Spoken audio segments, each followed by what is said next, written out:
No mai, haere mai. Hello and welcome back to session 3, everyone.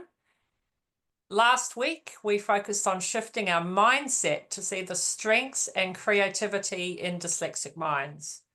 We explored the release and dial tools to help manage energy and confusion. So to start today, I'd love to hear, how did you go practicing release or dial with either your child, your grandchild, or maybe your learner or tauira? Or thinking about yourself, do you see yourself as more of a words thinker or a picture thinker? And if you're a kaiako or teacher, can you see ways to bring picture thinking into your classrooms? So they're like 3 big questions. I'm going to pop them in the chat now. I would love to hear from you. And welcome, Urapikia. I see you joining us. I think that's everybody who's joined us so far. So let me put those questions into the chat. I would love to hear from you. How's the week gone? I'll start. Kia ora, Isley. Go ahead. I used the release and dial on one of the kids that I'm working with at Kura. It's been amazing. So every day I'll ask him where his dial's at. And actually, the teachers, his mother can see all the change already in the things that we have been doing throughout the week. Yeah, I just wanted to share that it's been awesome.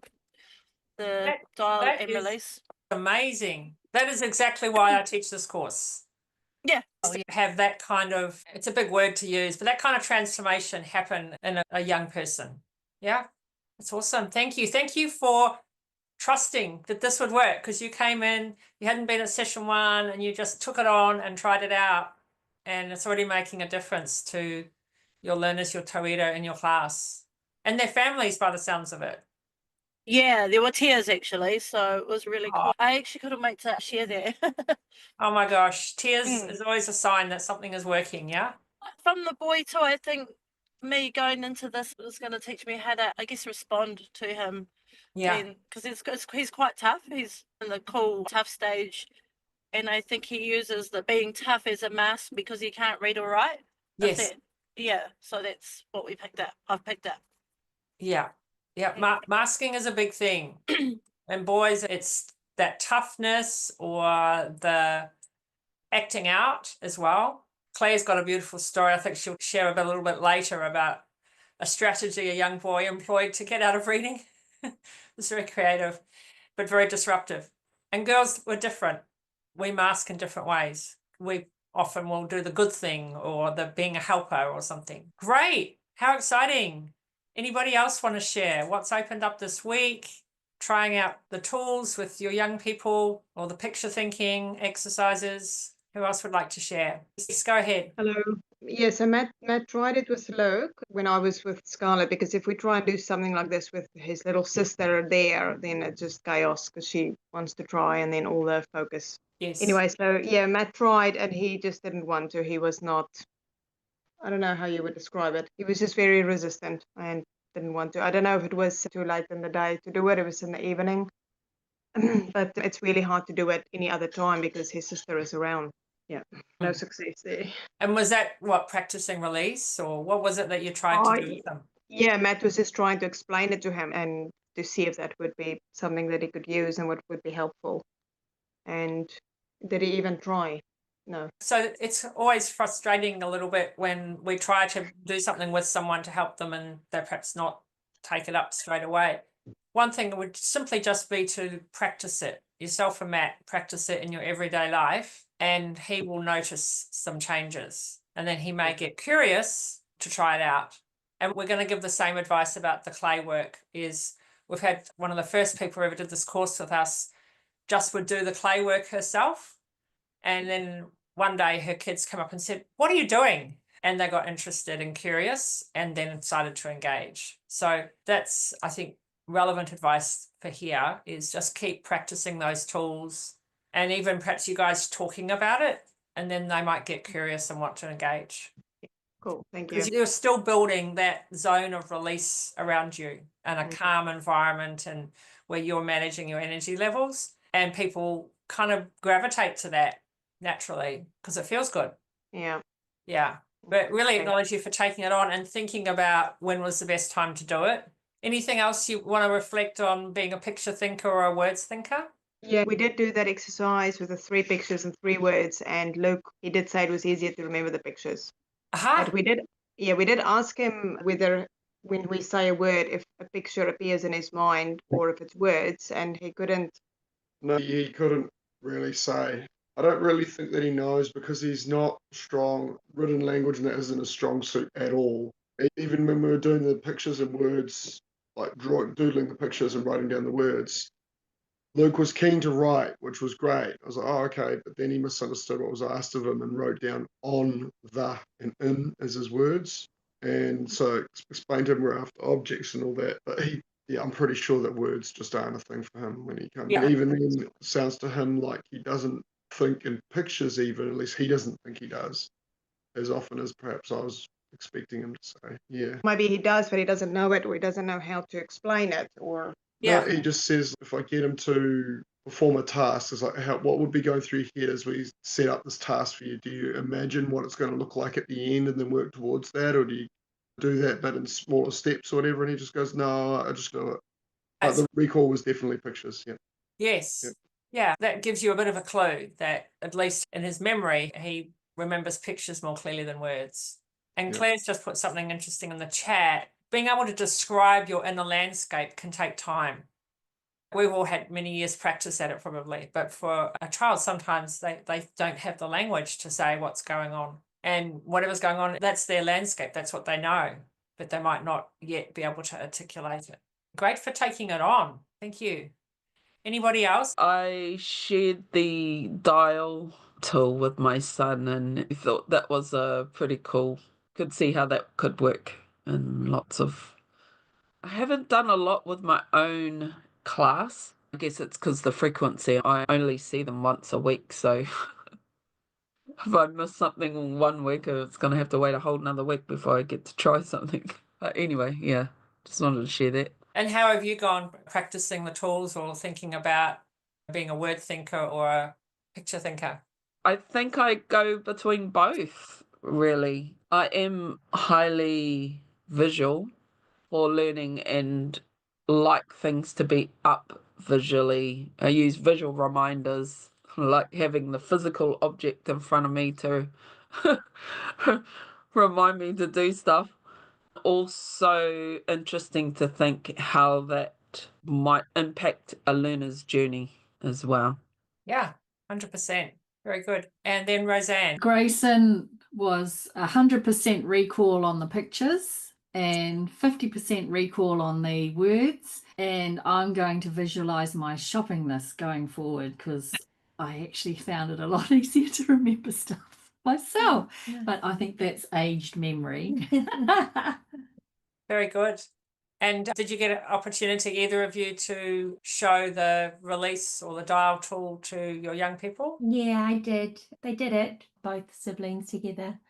I think for Grayson, he's very self-conscious. Like he does it because Nan asks him to. And I went through it today with his sister who's home from boarding school this weekend. And she said, oh, I prefer my yoga breathing. So I said, that'll work. But I think for Grayson at his age, I think he possibly would continue to do it if he got to a level where he could do it quietly and not self-consciously. So people couldn't see him doing it. That really is the ultimate place, is that you can Yeah. just think it in your mind. Yeah. And then there's times where you really need to do it. So just telling one on ourselves. Claire and I were working on preparing our next session 4 yesterday, and we got in a bit of a muddle with some things. And I said, all right, stop.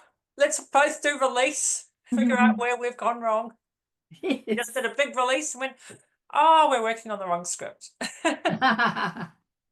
That's good. We picked up like an earlier version of it. But we were just able to like use it in the moment and in a safe space acknowledge we were doing that, and then we could move forward. And all of a sudden we were less stressed. Yeah. So when we practice, then it can become something almost subconscious and quiet, if that's a concern. Yeah. Cool. I do want to say one thing about release. Some children can find it tricky because they can't feel their toes or fingers from the inside. Like it's not something in their experience.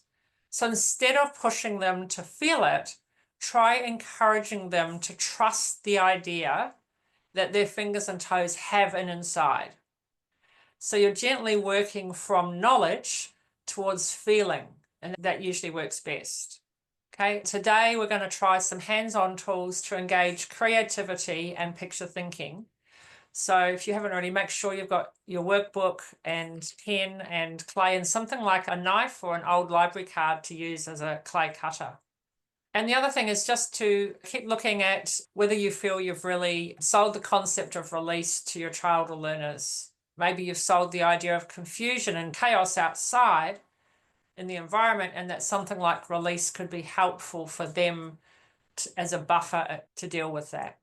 So I'm going to hand you over to Claire now, and she's going to take us through the metaphor for today.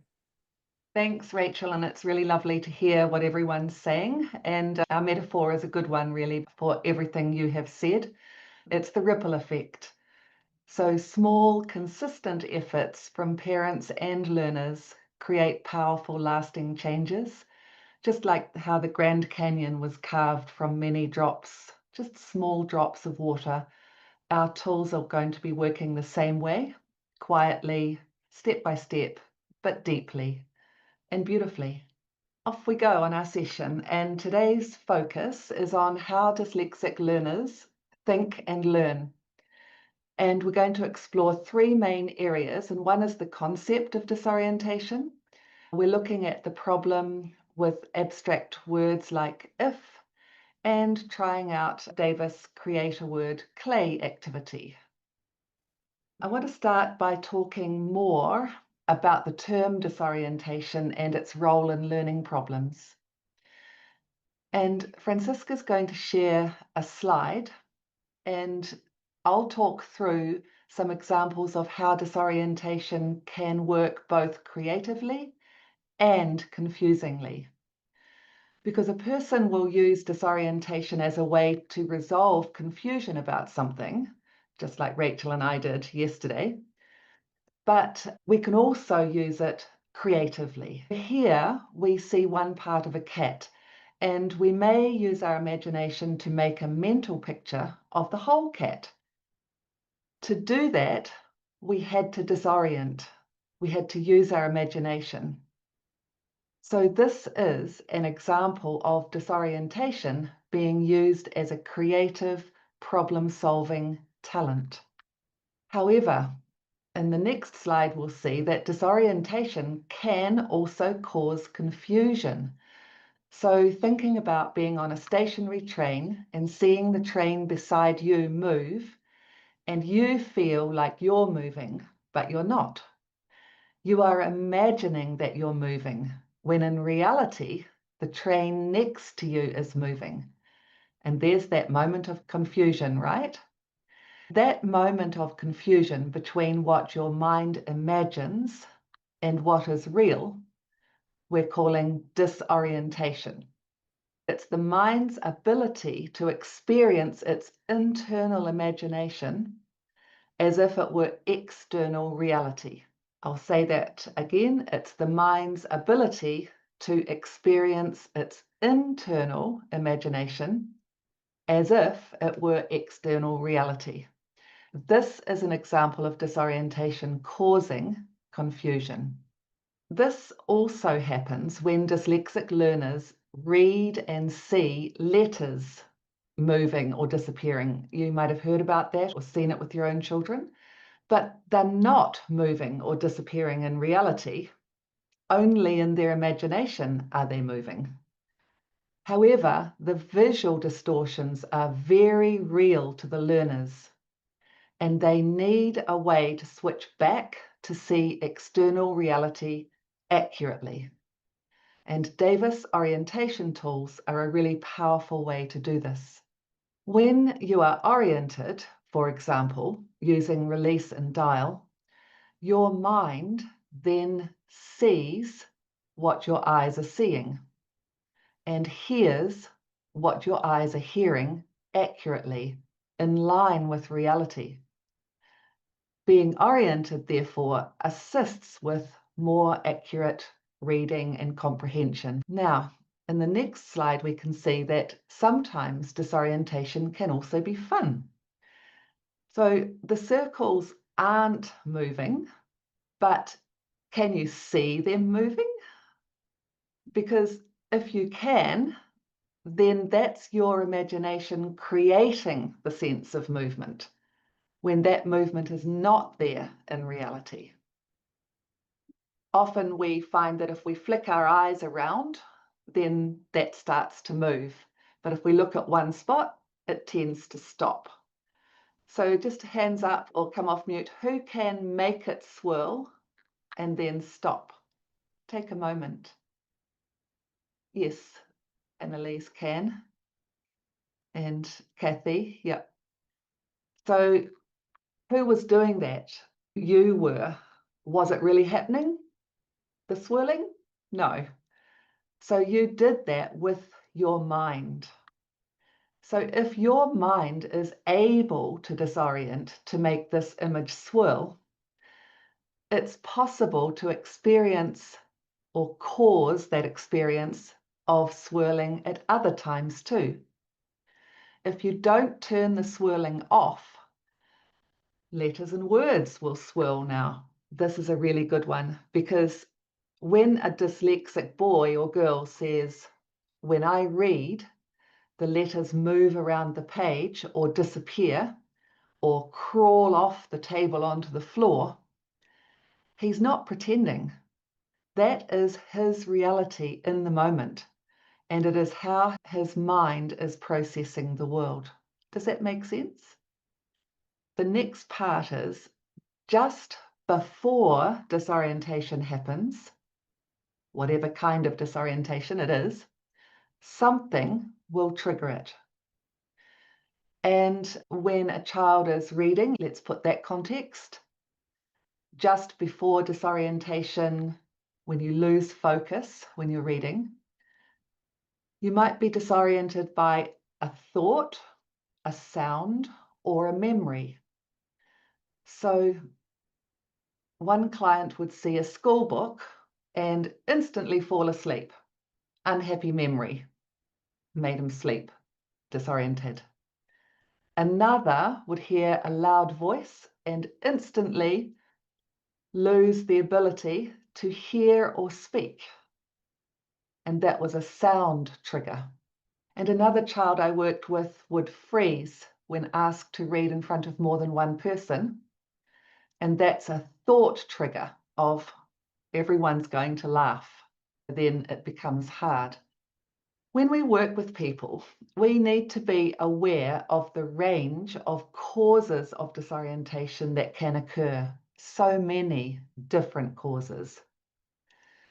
Francisca's just teeing up a video of a 10-year-old girl I worked with explaining how words seemed to zoom in and out on the page and get fuzzy. She talks a wee bit quietly, so you might like to lean in, but Francisca will play it a couple of times if we need to.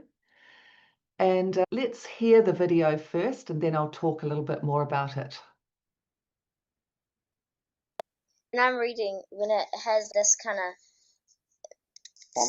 font size of the letters and how crowded it is, that makes my eyes go really fuzzy, and then it goes like really clear, and then I can read, and then it goes really fuzzy, then I stop, and I try to read, I'm like, there, and then they go unfuzzy, and then I read again. Yeah. Okay, so everyone was okay with just one listening? Yep. So fascinating. For over 5 years at school, she kept telling her parents, teachers, everyone that when she read, things sometimes got blurry, but repeated eye tests showed perfect vision, so no one believed her. They said she was lying. So for 5 years, she was labelled disruptive, attention-seeking, and she was made to sit alone at the back of the classroom to concentrate. And she cried every day on the way to school, begging not to go or to go to a different school. When she sent this video to me about 9 o'clock one night saying, The words on the page were sometimes clear, sometimes fuzzy. I knew then that it was disorientation that was at the heart of it. Something on that page was triggering that disorientation. Has anyone had or know of similar experiences where you, your grandchild or child has talked about words moving or blurry, Annalise and Matt? Yeah, so I was just saying to Annalise, myself, when I'm really tired, Yep. that's exactly what happens, what she describes, like word for word. And yeah, I just have to stop because, yeah, it's horrible. Exactly. So something like tiredness or I had enough of the day, it's late, that can trigger a disorientation like this when reading. It's a really good example and it feels very, yeah. Anyone else have another story like that? Yes, Urupikia? Yeah, I can't say it happens a lot. And I put it down to just because I was trying to read something in bad light. And I physically felt my eyes, or it was like the page like on a computer screen and you zoom in and zoom out. Like my eyes were doing this. The page was like trying to, and I thought, oh man, I must be crazy. I need to not read this or wait till I can see it properly. Yes, it's a really good example of something triggered that visual distortion or disorientation. Yeah, thank you for sharing that. Does anyone else want to? I'm happy to take another one. I'll say something. It might be off track though. Not I was at all. just thinking the other day when I was reading something with this boy I'm working with, we were reading a line and there was a word it was ocean. He couldn't quite pick it up. And I was like, try and work it out. And he said Pacific. And I thought to myself, you're not wrong, but I don't know what that means. Yes, what you're talking about is what we're going to talk about actually later today or next session. Oh, okay. So it definitely is part of that dyslexic experience where you look at something but you want meaning, and Pacific has more meaning than ocean suddenly. All right. So you're going to say that one. Yeah. All right. Yeah, no, that's lovely. There are so many different experiences, but I'm going to hand back to Rachel. If you want to put any more in the chat or share at the end, feel free to do that. Thank you, Claire. And those are all classic examples, I would say, of that dyslexic disorientation. And Isley, your young lad, he's trying to find context for that word, and he used his creative disorientation to come up with Pacific because that's his association with the ocean. It's actually very cool and very smart. So now we're going to talk about the role of disorientation in learning problems. And we're going to read the first two paragraphs from page 25 of the workbook. So this is your workbook, and we're going to go to page 25, and I'm going to read it aloud, and you're welcome to listen and read along with me, or just listen, or listen with your eyes closed, up to you. Think about it as an audiobook. Let's all do an express release.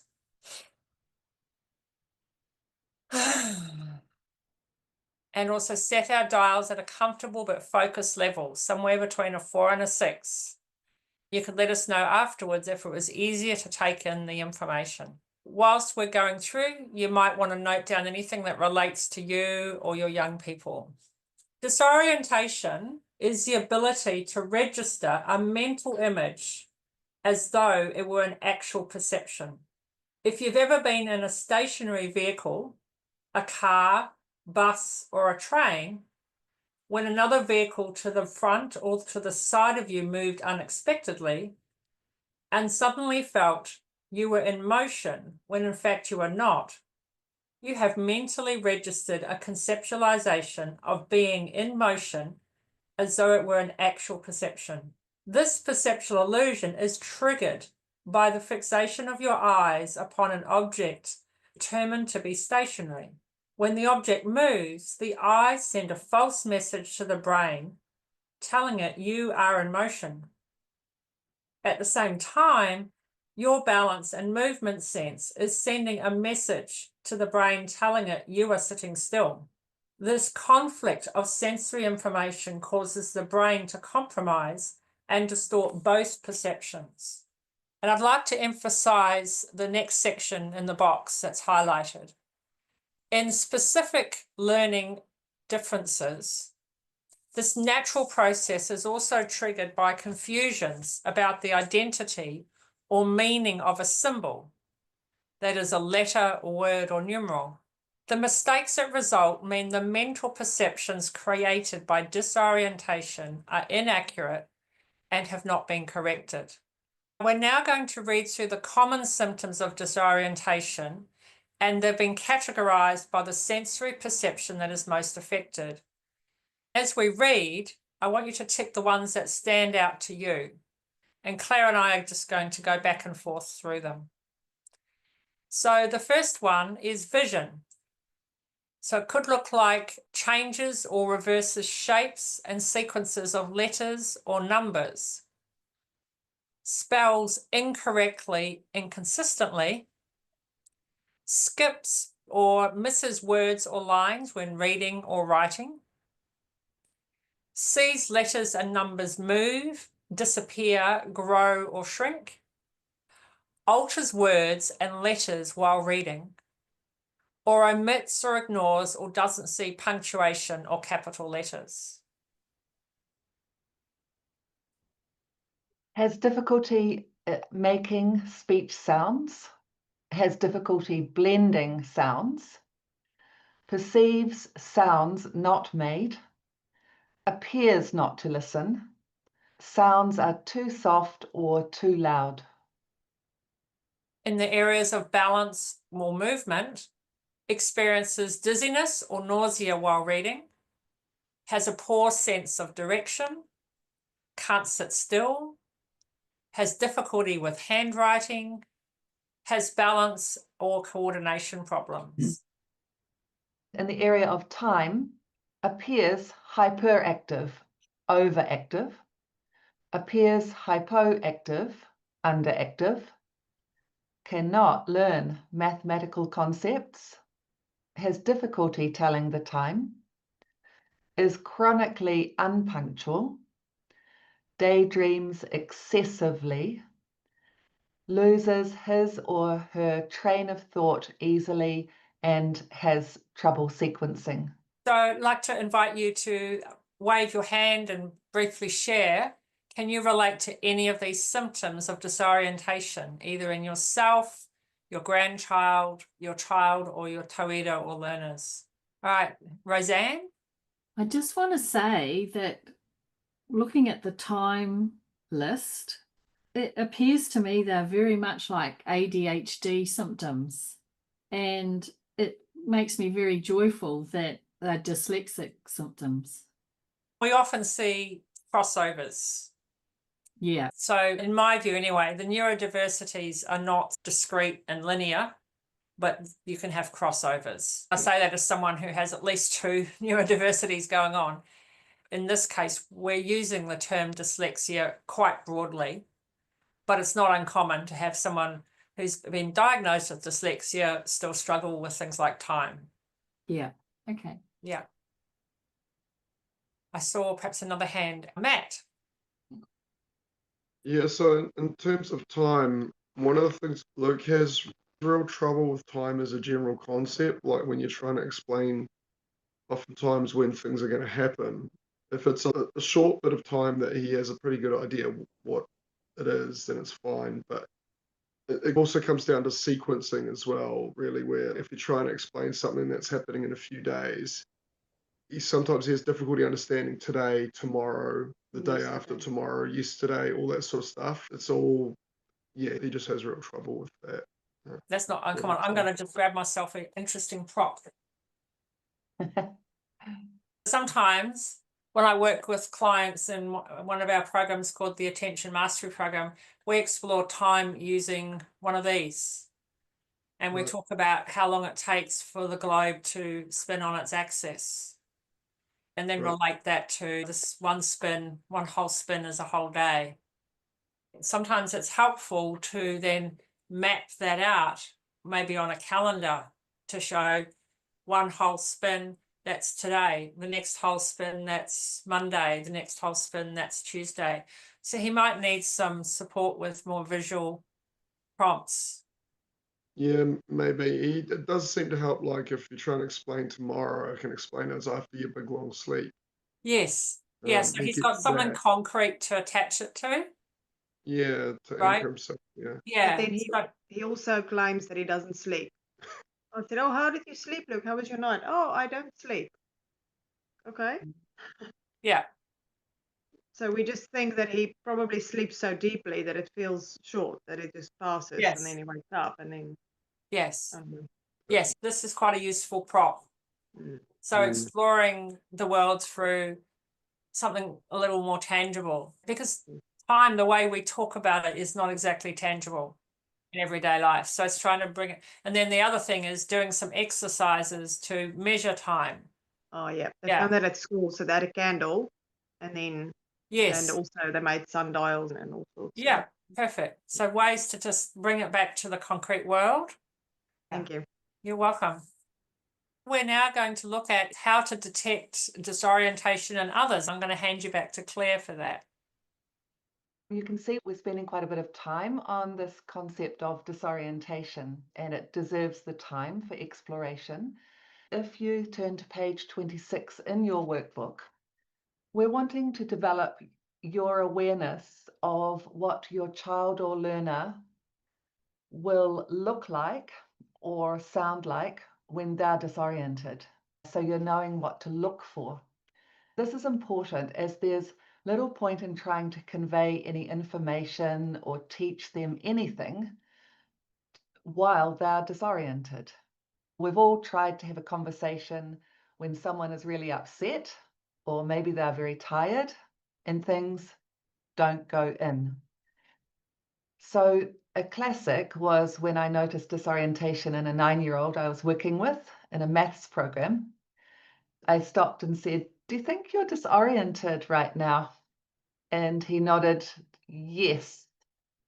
And I said, "Is it a thought or a feeling or an emotion?" Very thoughtfully took a moment and said, "It was a thought. I was thinking about jellyfish, and then I wondered if Mum would buy me a pony." Okay, so not at all in the present moment.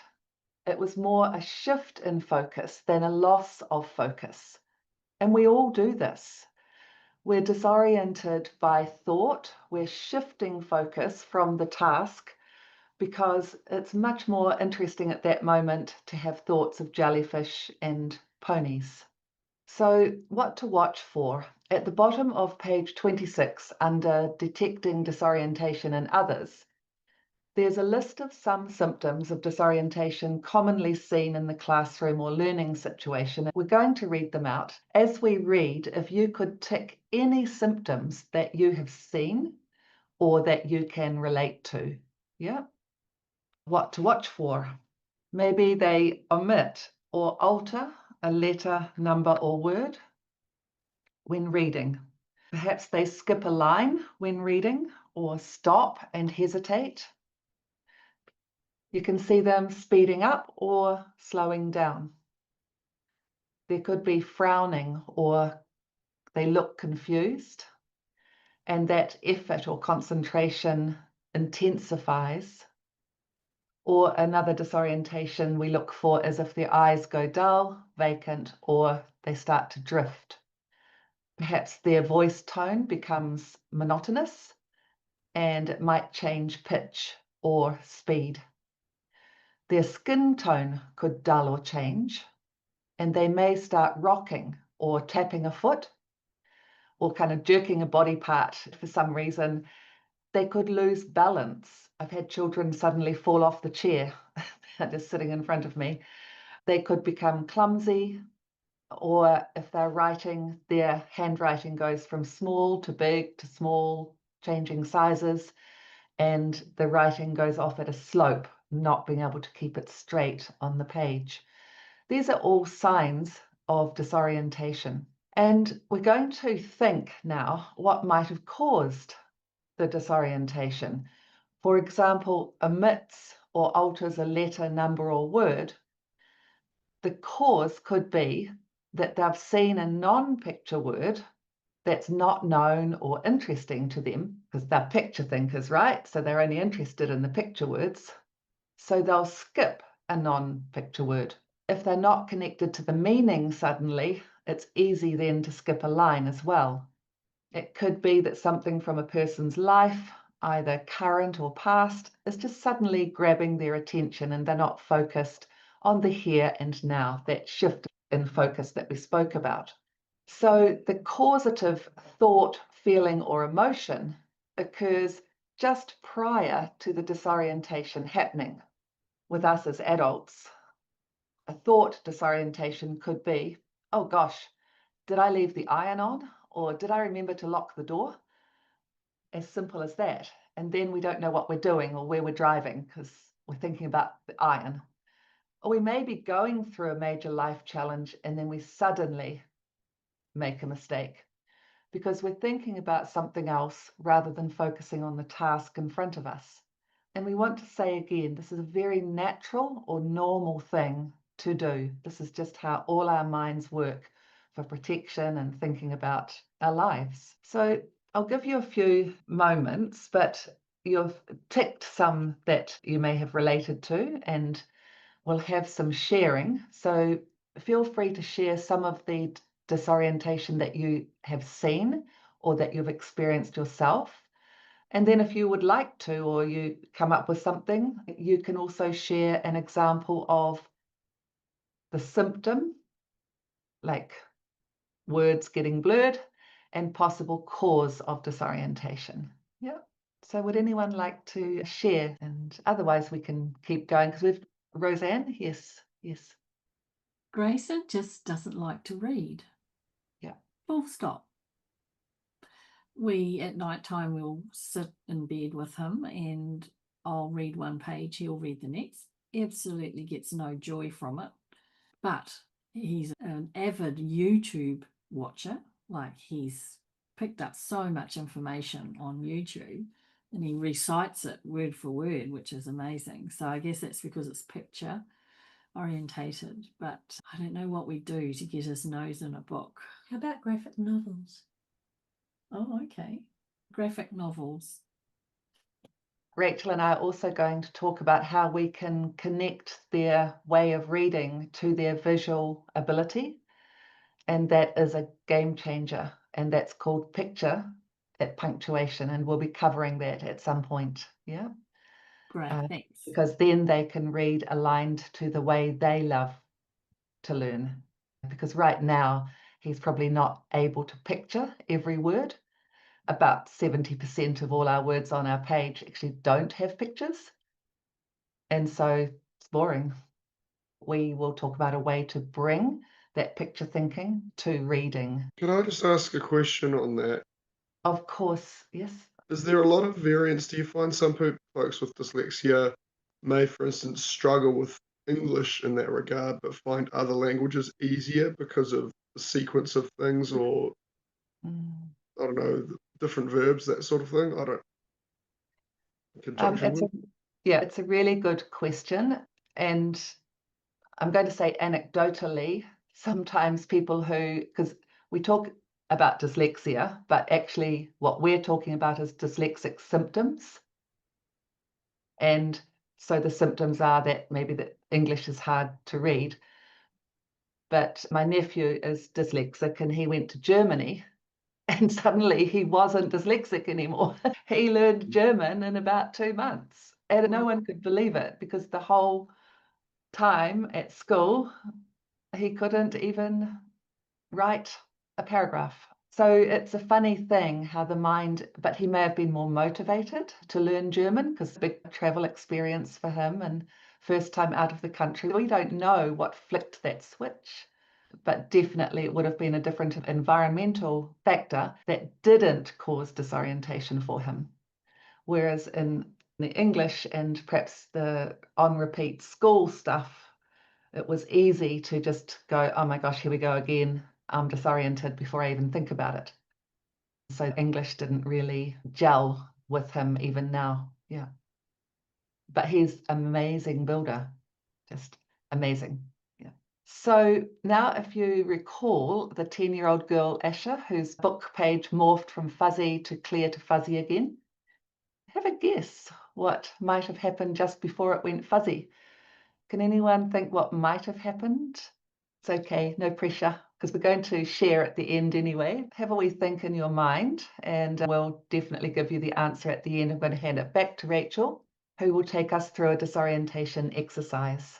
Thank you, Claire. So we're going to give you now a first-hand experience of being disoriented. And this will likely help you relate more directly to the experiences your young people have while learning. Francisca's just going to share this slide. Thank you. All right. And we're looking at the right-hand side of the slide. And I'm going to read out the first line of colors, and then I'll get you to do something with the next line. So we've got blue, red, yellow, orange, blue, green, purple. All right. So now I'm going to invite you to say the colors of the words on the next two lines. So if you go down to line 3 and 4, now just try and say the colors of the words from the third line down. All right. So now I want you to complete the box at the top of page 27 by describing what that felt like, what that disorientation felt like to you. And you can either use doodles or notes. And when you've done that, I'm going to invite you to think about what disorientates you in your life. Are there any particular experiences or activities that provoke disorientation in you? And then complete the bottom box on page 27 with either doodles or notes or both. I have this experience when I go to another town and I'll go to the same brand of supermarket as the one that I have here in Kapiti, but they've arranged the aisles differently and I can't find the rice or the beans where it is in my store here in Kapiti.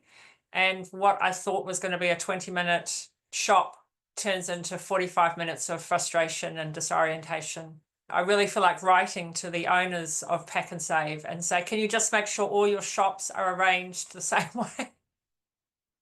Of course they won't, but that is an example for me of what can disorientate me.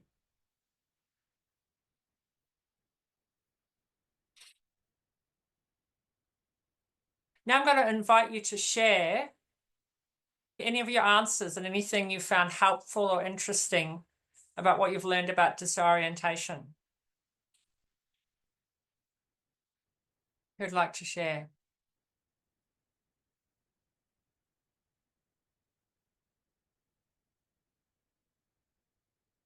Udapikia?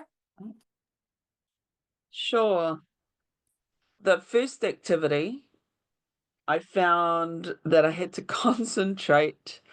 I stopped and then I had to remind myself what we were doing, which was to say the color, not read the word. Yeah, that was what my experience was like. And then thinking of what times that I might become disoriented, I feel like I want to say if I'm interrupted, I don't know, my brain shorts or something. If I get interrupted and I have to try and piece it all back together. And even that, as you mentioned, like you go into a store, I feel disoriented, like knowing that I was in Rotorua and I went to Kmart and it's got the same floor plan and layout as the Kmart in Rick here in Christchurch. And I was like, wait, what? This is weird. Walking around the store like, I'm in Rotorua. Yeah. Anyway. Yes. It's interesting, isn't it, how our environment can impact our orientation. Thank you. And then I think I saw Kathy with your hand up before. I was just going to say it gave me a realization into what Chester goes through how hard he has to concentrate. That took a lot of concentration for me to do that exercise. So Yeah, it gave me an understanding. yeah, Yeah. yeah. It's quite massive. I have to really focus even to facilitate that exercise. Yeah. And I've done it, I don't know, a dozen times now, and I still have to go, we're doing that, all right. So imagine what it's like feeling that way every time you go to read something, and we wonder why our young people don't want to pick up a book. Yeah, you can Right. understand. Yeah. Annalise or Matt? Yep. So for me, heights. I just find as soon as I get up at a height, things start moving around, get vertigo, all that sort of stuff. The other one that struck me is a sudden sort of, as almost I've described it as a barrage of visual cues. And I think, like, for instance, when I'm driving and then all of a sudden there's a lot of activity, I don't know whether it's roadworks or all sorts of stuff, and there's signs pointing every which way, or I've often noticed as I'm driving into cities and you get a lot more signs saying go this way for this place and do this and that, and all lanes, like 8 lanes, and suddenly my brain has to work really hard to do things and start forgetting things, like I couldn't remember what something I just drove past 5 seconds ago and stuff like that. So those are the two that really jumped out. 100%. I know after the earthquakes in Otautahi, Christchurch is my hometown. I went down there, and when stuff started getting demolished, I couldn't find my way anymore because unconsciously I'd developed a map in my head based on the buildings. There was that green building, and then there was the Smith and Smith building over here, and they're all gone. And I wasn't the only person. A lot of people talked about that. And those of you who live there appreciate. And then the cones came out, the orange cones, the curse of the orange cones. I was like, oh my God. So I used to have to allow so much more time to get around a place I used to be really familiar with because it was no longer a familiar landscape. So very disorienting. Just before our break, there's just one final piece I wanted to share, and then we'll be taking a 5-minute break. So as a summary of what we've just done so far, on page 28, there's a beautiful quote from Ron Davis, and it says, "The creative process and the learning process, if not the same thing, are so closely associated that we will never be able to separate them." So in your short break, you might want to think of some examples that affirm this quotation. And when we come back, we'll be getting into using your creativity to learn with clay.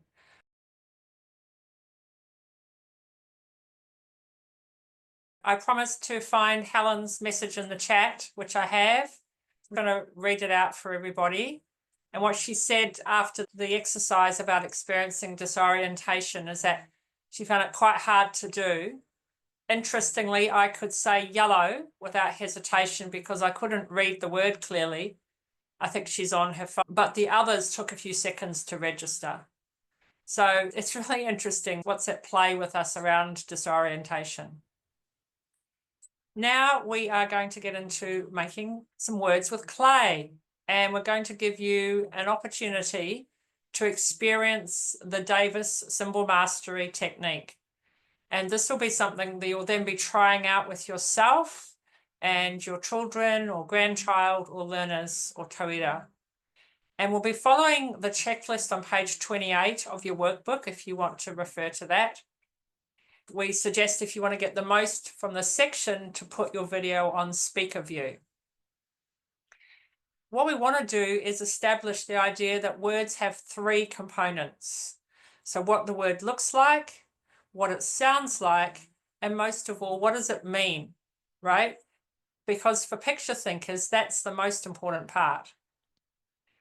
So hopefully you found the video description that Claire put up this week for making clay logs and ropes helpful, and you've come armed with a collection of both. And Claire's now going to demonstrate the create a word exercise, and you'll see her hands working on the screen that says Claire iPad. And I will talk us through the procedure, and Claire's actually going to go off video so you watch her hands. So I'm going to suggest she's going to demonstrate making different clay models that you watch for a little bit until you get the idea of what to do, and then go ahead and jump in yourself. So she's going to show you how to mold clay into various forms, including letters. She's got a few pre-prepared objects, but what she's going to do now is, I think, demonstrate making a simple animal shape. So can I talk this through? So just with one of your clay logs, just a simple cut on each end. And then we have our 4 legs. And then I've got some bit of clay in a circle. So just pop that on there and suddenly we're coming up with a cat. And we can pop a tail on there. And now we have something that kind of resembles a cat, and we can add some ears and whiskers if we wish. Does that kind of make sense a little bit more? And then you can add ears to that. Is that okay, Annalise? Yeah. And in the same way you can do with people. So again, just simple, make a cut one end and a cut the other end. Now you've got a person's arms and legs.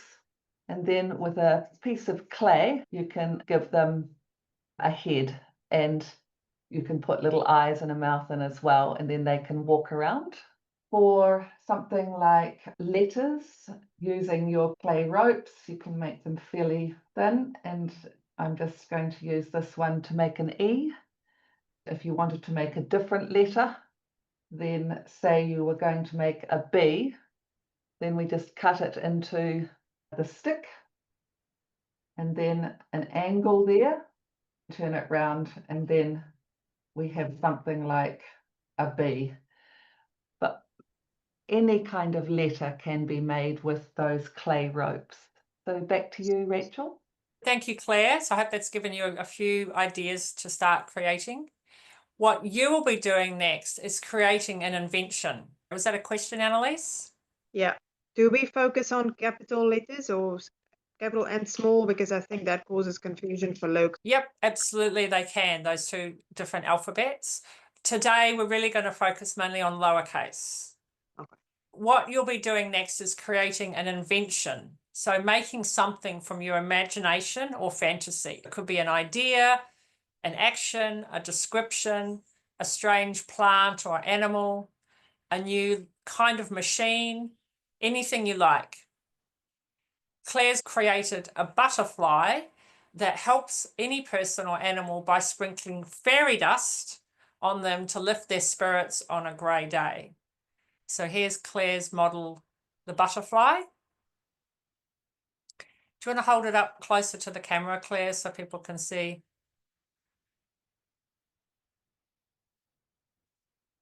There we go. People can see there's a butterfly, right?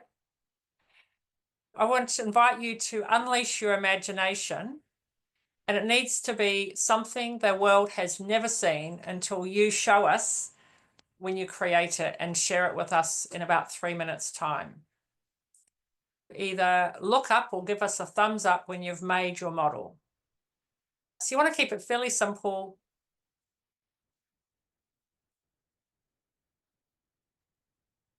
Annalise? Oh, don't know if you can see this. Oh yes, if you hold it up in front of you, that's it. What have we got here? It's a key to another dimension. Awesome.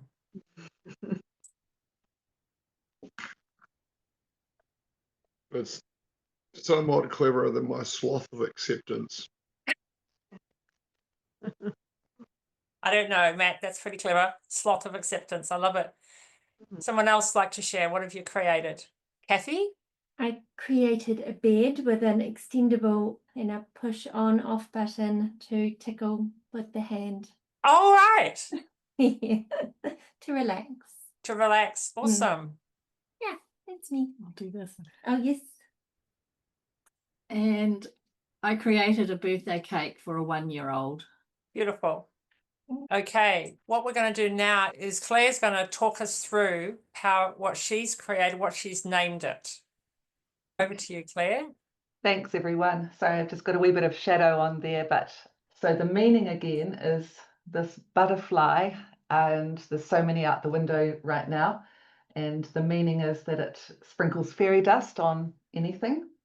I was thinking about what I could call it, So I've decided I'm going to call it a bee wing, because B for butterfly with a hyphen, yeah, and W I butterfly wing, because we all need a bit of fairy dust, and you'll find that probably your learners will be wanting to do something quite creative with this. Wonderful. So she's created bee wing. That's the word, and how she's written it is the spelling of her creation. So it's completely made up. So I'm going to invite each of you to give what you've created, your model, a made up name or sound symbol. And you might choose to use your language. It could be Te Ao Māori, it could be English, or any other language of your choice. And this completely new word that the world hasn't heard before can be said and spelled any way that you wish. So this is really about having a play, right? Just come off mute and say, what have you named your creation? And then I'll get you to actually make the spelling in play. So who would like to share? What are you going to name your creation? I think I'll call my sloth of acceptance Septance. Acceptance.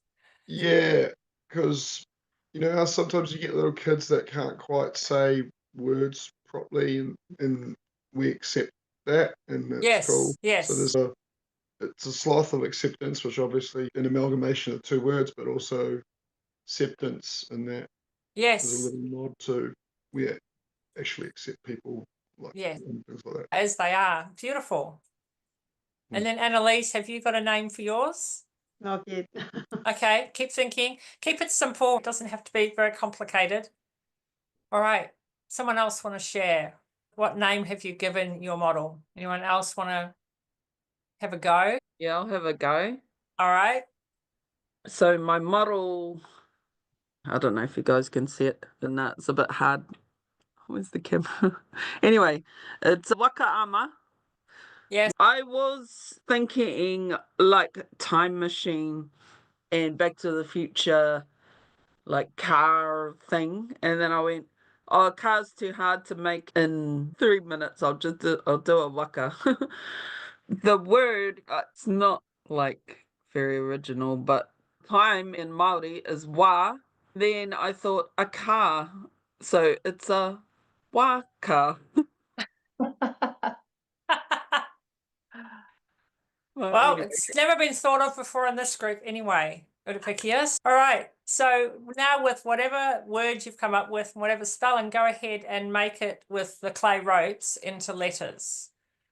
And we're not after perfection here, just so that they're readable.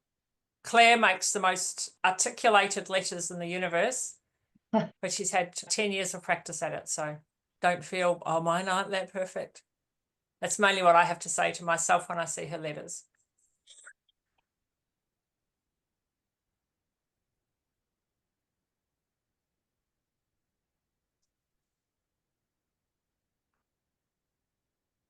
So once you've made your word, just look up or give us a thumbs up. Now we're going to master your new word. This is how we're going to do it. First of all, we're going to tell the model its name and what it means like this. And Claire's going to take us through that with her model. So you are a bee wing, meaning a butterfly with wings that sprinkle fairy dust on people and animals to lift their spirits on a grey day. All right, so we're all going to do this together with our models. So all together, if you want to come off mute and say what your model is and what it means. You are a bee wing, All at the same meaning time? Yep. Okay. You are a waka. meaning And you are a time machine. I gotta say, Urupiki, I don't know if you can read the future with your waka, but the way it's quite a short word, I was thinking as I crafted my name, which is much longer, I was quite jealous of your waka in terms of numbers of letters. I was like, yeah, I want the waka now. Thanks. So you guys want to have a go, just saying you are and what it means. 1, 2, 3. Together. You You are are a Master, breathing delicate, and and you're able and to butterfly open of our wings portal that to sprinkle another fairy universe. dust You on are every able to animal accept anyone of who their they are. spirits on a grey day. Them feel accepted too. All right. I think we're going to amend how we do this next bit. We're going to not do it off mute.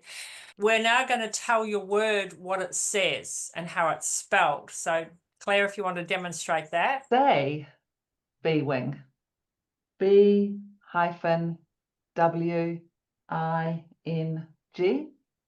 And what I forgot to do was to do a release and dial at 5 to do that. So you say B-wing. B-W-I-N-G.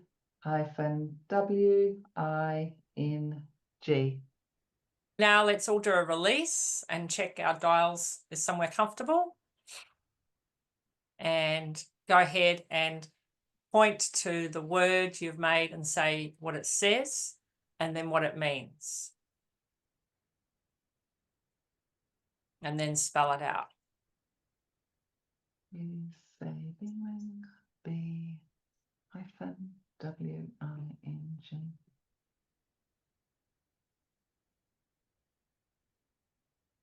Annalise or Matt? Hi, sorry. Luke doesn't, they've just basically been trying to help him with phonetics, so he won't be able to name the letters like that. Is that okay to just do a, So he's still learning to say the letters? yeah. Yeah, so you might need to give him some guidance with that. Yeah. So should we be encouraging him to name letters like the alphabet letters, like A rather than A? Yeah, say the actual letter name. Yep. Oh, okay. Because this is to help with the spelling. Okay. Because the sound of the letters doesn't help with spelling, but the letter name, so an A or a B or a C, helps the mind with the spelling side of it. Sorry, it's probably not a conversation for here, but my plan is so once he's out of school, we're going to de-school for a few months because I suspect that as soon as I'm going to get a book out, he's going to disorient because he is already in that state. So in order for him to be able to learn, he'll need to be calm and relaxed. Yes. So I don't think I can just force this on him right now. No, but again, you could be practicing and just see if he gets curious. Okay. Like playing with the clay, making models, talking about what is he making. Yeah, so that it's just a playful thing with him.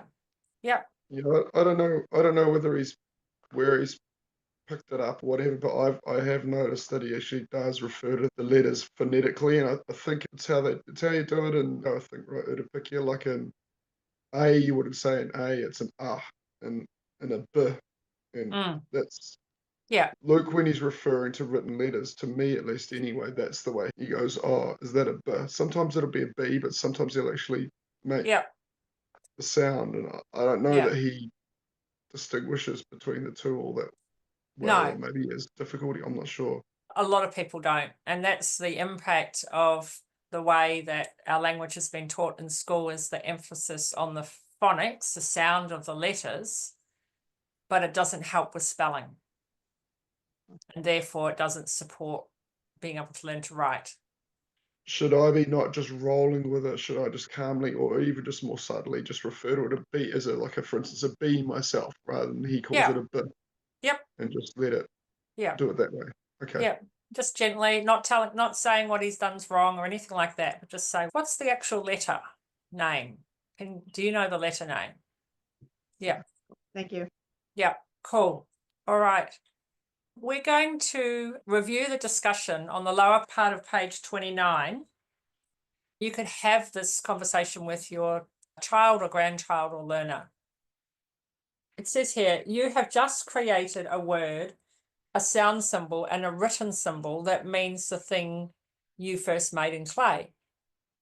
You've mastered it because you know what it means, what it sounds like, and what it's supposed to look like. Of course, only you know what it means and how to say it properly and how it's supposed to be spelt. Now, what if you wanted to teach the word to someone else? Just saying it to them or showing them the written word wouldn't be enough, would it? For them to really understand it, they would need to know what the letters and sounds you are using mean or represent, right? So every language is composed of words that somebody made up.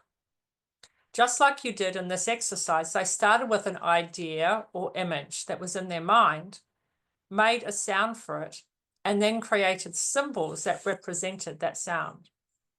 When a lot of people learned and agreed that sound and those symbols would always mean the same thing, they could communicate both verbally and in writing. In English, we have words that already have sounds and letters that everybody has agreed upon. Their meanings and sounds are in the dictionary. With symbol mastery, you get to create for yourself what those words mean, what they sound like, and what they look like. When you do this with words you have difficulty using, spelling, reading, writing, or understanding, you will know and understand them the same way you know and understand your own created word. So I invite you to take some photos of your models and share them up into the WhatsApp group so we can see them in all their glorious creativity and detail. We're now going to explore the power of plasticine clay as a learning resource that delivers different and sometimes more thorough and definitely more memorable learning experiences than a verbal discussion, pen and paper, or online learning do. So I'm going to read from the article Why Clay on page 30, which you can listen along to, or you're welcome to read along with me. And I really invite you to reflect on the meaning of mastery. For example, what about mastery is different from memorization? So I'm just turning to page 30. And again, you might want to just do a release and check that your dial's at a good level for listening and staying focused. Creativity is an essential part of the learning process. When something has been learned so deeply that it becomes part of us, we say it's been mastered. Mastery requires creativity, the conscious active involvement of a learner. If we create something in the form of memorization, that is what we have, something memorized. If we create something in the form of understanding, that is what we have, understanding. But if we create something in the form of mastery, it becomes a part of us. It becomes a part of our intellect. When something is mastered, it becomes a part of our thinking process. No matter how often we watch someone riding a bicycle and understand what needs to be done, the understanding of it won't keep us from tipping over the first time we get on the bike. Mastering riding the bike requires that we get on the bike and ride it, experience it directly. We have to create the experience in the real world in order to master it. The question is, how can we master a word? We can't get on it and ride it around, but we can create it in the real world. When we make the meaning of the word in clay, what we are doing is creating its meaning in the real world. When we create the meaning of the word in clay and then add what the word looks like and what the word sounds like, we have created the world in the real world. And that word is mastered. So what do you hear about mastery that is different from memorization? Anyone want to say, what did you hear that's different from memorization? Annalise? There's a personal connection. It's no longer impersonal. Yeah, perfect. Thank you. And then Helen's put in the chat, action. So yes, there's your energy or your action involved with it. Francis is going to share a couple of slides here. The first one is this wonderful one called lactobacillus. I didn't even know what lactobacillus was until I saw this slide. This model is also on page 30 of your workbook, and it was created by a 15-year-old student of Richard Whitehead's in the UK. Prior to making the model, she had looked up the word in the dictionary and then discussed its meaning with Richard. But she was still unable to remember the word's meaning when reading her biology textbook. Modelling the word made the learning permanent for her, and she did not stumble on it again. And then our next model is of germinate. This model of germinate shows the meaning of a seed or a spore that begins to grow and put out shoots after a period of dormancy. And these are the kind of words that start showing up in our older teens, our rangatahi. All their subjects are full of these types of words. We'll be coming back to these types of words later in session 4 and 5, particularly for session 5. But just to give you an idea that you can take very complex ideas and create word models, and they become part of your permanent memory. So what we're going to have a look at now is trigger words on page 31 and 32. We'll be looking at why your child or learner may stumble on those short yet common words. And this exercise will demonstrate what we mean by trigger words. Francis is going to share a slide now. So one of the things about trigger words is that they cause disorientation and they can cause you to lose focus. So inviting you to read the passage of text in the white box on the slide. It's also on page 31 of your workbook, and it has some of the words blanked out. So go ahead and read it, and then I want you to rate yourself on a scale of 1 to 5. 1 means you can hardly understand it at all, and 5, you can understand it very well. Write your rating in the blank box below the passage on page 31. And then just look up or give a thumbs up when you've done that. All right, looks like you've all done it. So now we'll drop this slide, Francisca, and I want you to put that version out of your mind and turn over to the next page, page 32. And you might want to do a release to put that whole passage out of your mind. And then we have another passage with different words blanked out. And Francisca's going to show those. Beautiful. So I want you to read this passage and then rate yourself. How well could you tell what the passage means? Again, 1, hardly at all. 5, very well. Write your rating in the box below that passage.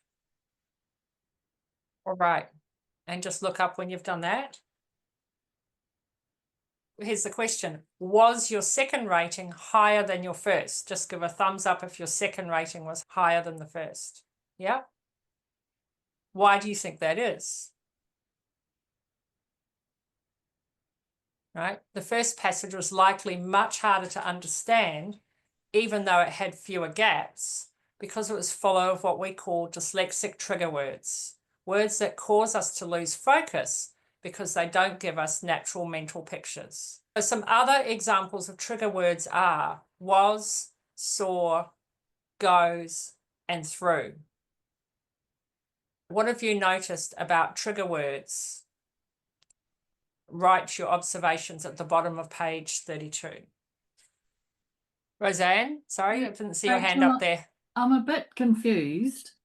Are you suggesting that when a dyslexic reads a passage, they only see those trigger words, or even if it's a full sentence with all the words, the trigger words don't register, or what are you saying? The second part. So if it's a trigger word, it might either be blank for them, like literally like the blank out bits, or they will be confused by those words.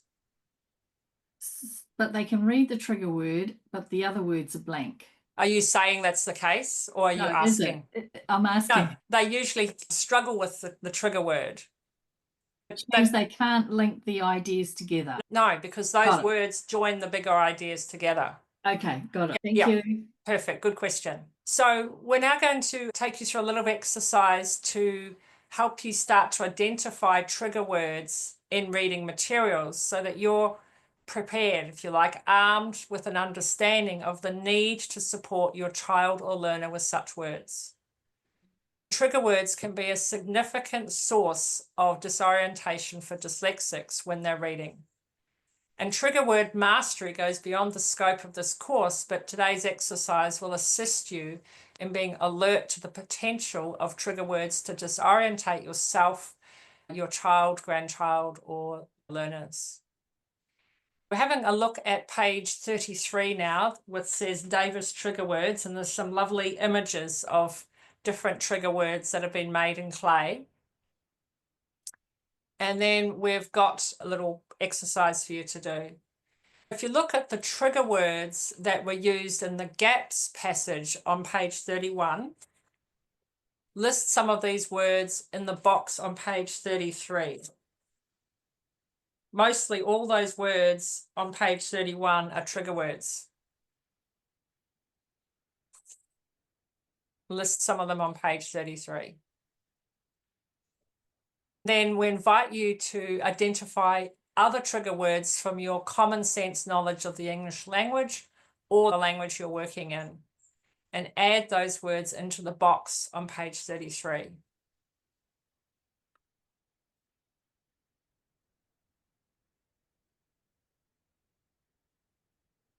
If you think of a word and you don't automatically get a picture, it's likely a trigger word. So can I just ask, where do pronouns fit on that sort of spectrum of things? Is it somewhere between, for instance, a completely abstract word like the, but not as bad as, say, a full-on noun that they would probably be able to process quite well? Is it somewhere in between, or is it actually more towards the... Yeah, many of the pronouns are trigger words because there's no Right. natural picture associated with it. Okay. So the litmus test, if you like, the test for is it a trigger word is when you think of the word, does a picture come to mind for you? Easily. Right. Yeah. And we get into this a bit more next week. We're going to actually unpack some words and make some models, and you'll start to see the words that are really difficult to get a natural picture for when we look at the definition. So we often have a common sense knowledge of a word, but it's when you get into what the word really means, if a picture doesn't naturally come to mind, then it's likely it's a trigger word. Right. And trigger words are different from unknown vocabulary. If there's a word a person's never learned, it's an unknown piece of vocabulary, and it may or may not be a trigger word, but it's just unknown to them, right? Like lactobacillus. Never knew about it till I started teaching this course. I was like, oh, okay. Next week, we're going to, right at the beginning, dive into the effect of trigger words on reading. We'll be getting into that on page 34 and 35. You can have a sneak peek if you wish, but we'll actually be demonstrating with a recording what it sounds like when someone's struggling to read with trigger words. So we're going to pop back and have a little listen and understand a bit more about what was happening with Asha from earlier this session, and Claire's going to go into what might have disoriented her and how that was resolved. Over to you, Claire. Thanks, Rachel. So just before Francisca plays it, there's a backstory. Actually, when she sent me this video, then I said to her and her dad, just come over straight away, like tomorrow. And they did. They drove an hour and a half with this book.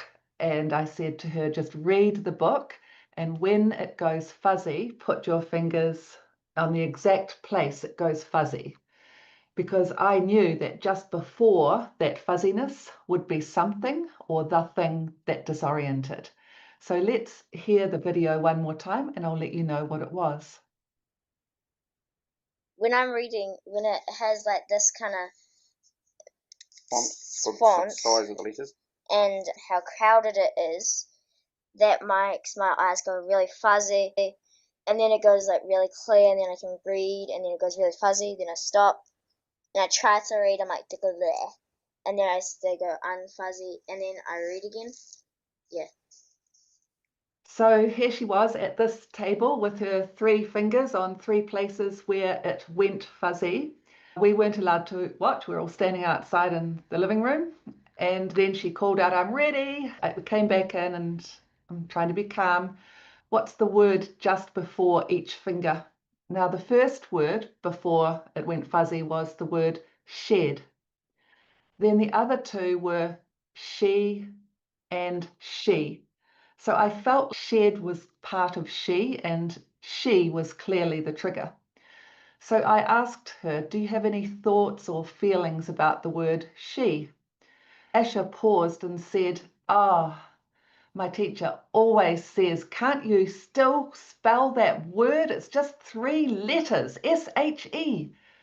And so for the first time, I could show the family how a simple word could cause disorientation rooted in the emotion of being shamed by not being able to spell that by her teacher.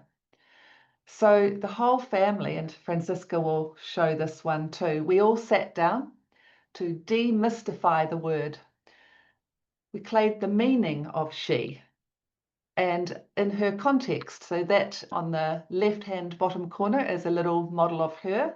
She was telling me a story. The story was, last week, my friend Francisca came over and she said, "Let's roll on the floor." So she has quite a complex meaning. It means the person previously mentioned. So this is Francisca mentioned first, and she, because she's been previously mentioned, so we can say she said, "Let's play a game rolling on the floor." And then we got the meaning and the spelling, S-H-E, we used the tools, and she symbol mastered just like we did today. And literally from that moment on, with the aha moment, she never had fuzzy letters or reading ever again. Everything was clear. They called me from the car on the way home and said, "We're not dumb, we're all brilliant." And it's just the way that she was taught and shamed, and she's so highly visual. So they got how disorientation had worked or not worked for her daughter for those 5 years. It's lovely to have the whole family, because the whole family was here and they all claimed the word she together. So I think we'll put anything extra into the chat in our WhatsApp, because I'll give you a link to a story about a boy who had double vision, but by morning tea, it was single after 18 months of double vision. Same thing, symptomatic disorientation. That is a wrap, everyone. We would just like to say thank you, because it's been a whole session on disorientation. And on page 34 and 35, we're going to do that next week, because that will refresh us on disorientation and reading. And then if you turn to page 36, these are the things to try at home, only if your learner wants to, or just try them yourself. Absolutely no pressure on this. Yep. So keep using the release procedure with your child, grandchild, or learners if they're willing, because remember, force creates resistance. But if you are released and stay that way, there's less force, less resistance. If they're open to it, show them the dial procedure to help manage energy levels. When your child reads to you, watch for disorientations and think about what just happened to create that disorientation. The key takeaway today is to observe how they respond to trigger words or little words. Just notice as they read when they disorient. Maybe watch some YouTube videos of dyslexics reading. And a fun thing to do around the kitchen table is to try create a word with your child or learner, if they're willing, and then you can share photos of their model in the WhatsApp group, or share and bring next week. There's a space provided here to note any observations you'd like to bring to next session.